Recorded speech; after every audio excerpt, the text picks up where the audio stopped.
Здравствуйте, and welcome to another episode of Creative Sloth. My name's Tamara. Today what I'm going to cook up for you is cherry soup. I love this soup. I remember my mom made it when I was really young, and it's a cold soup that you have in the summer, and it's super fabulous good. So one of the things that you need, and it's extremely difficult to find, is sour cherries. So I was on the hunt here in Texas for sour cherries, and I was told that I was going to get them in, but unfortunately they didn't ship well and they canceled the order. So if you are in the Michigan area, that is where apparently the sour cherry capital of the world exists, and I wish I was there right now because I cannot get sour cherries that are fresh because you really need them for the soup, but I will improvise and do the best I can. So what I did instead was I bought frozen cherries, frozen tart cherries. See, they look like this. They're the kind of these cherries, they kind of look like those maraschino cherries. They're not the big cherries. They're a lighter, brighter color of cherry. If you ever happen to find them, that would good luck to you. So these are all pitted and everything, which is also another problem. So anyway, what you're going to do is you're going to put in, I've got here about 2 cups of water that I'm going to put in. And with that, I'm going to add 2 cups of rosé wine.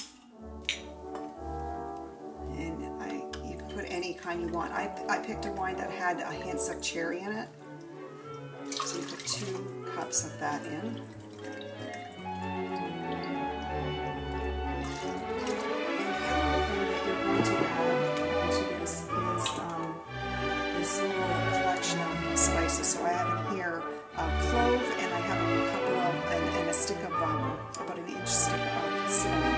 The other thing that really needs to go in here, which is why you really need the fresh cherries, is you need to get the cherry pits. So ideally, when you get your fresh cherries, you pit them, and you keep the pits, and you crush them with a mallet, and you save all that inside cherry parts in the shell, and you put them in a bag like this with the cloves and other items. But since I don't have that, this is what we're going to have to do without the cherry pits. I suppose you could use Bing cherries, but I didn't bother with that. So, and then you want to get, I'm going to use these 2 bags of cherries, the frozen ones. And what you do is you just let all of this heat up for about 20 minutes.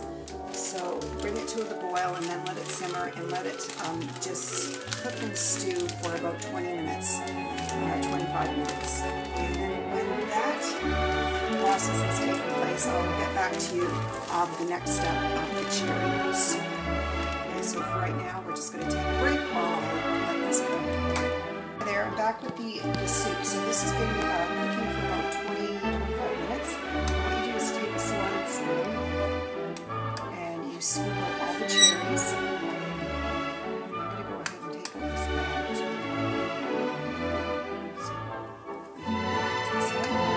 So you take out all the cherries, and then what you will do is you're going to add to that 1 cup of this juice and put it in a food processor where you're going to chop up the cherries, and then we'll do the next step after that gets done. You don't need to listen to the noise of the food processor, so give your ears a break. Okay, so we'll get back to this in a few minutes. Hi there, I'm back with the cherry soup. So I just finished food processing that all the cherries and a cup of the cherry juice. And I forgot to mention, way back at the very beginning, when you're first cooking the cherries, you have to add a cup of sugar. And you might want to, at some point, add a little bit more for it. It's not sweet enough for you. So I'm going to put this on medium heat now. So I put everything back in the pot, including that bag of spices. And I'm going to add to that the juice from 1 orange. So I actually squeeze that juice. The zest from the orange, and the juice from squeeze them. So I heat that up, and I cook this again for about 7 or 10 minutes. And then when this is done, you are going to put it in the fridge where it has to cool for several hours, because this again is a cold soup. And when this is done, we're going to add some fresh cream on top and heat it up. So that won't be ready for a while, so I'm going to take another break and see you in a bit. Hi, we're back here with the cherry soup. It has been sitting in the fridge for a couple of hours now, and what I did is I strained it to get rid of some of the pulp, but I also added some in. So at the bottom there's some pulp, I'll show you that in a second. There are a couple of ways you can top it off. I'm going to put some cream.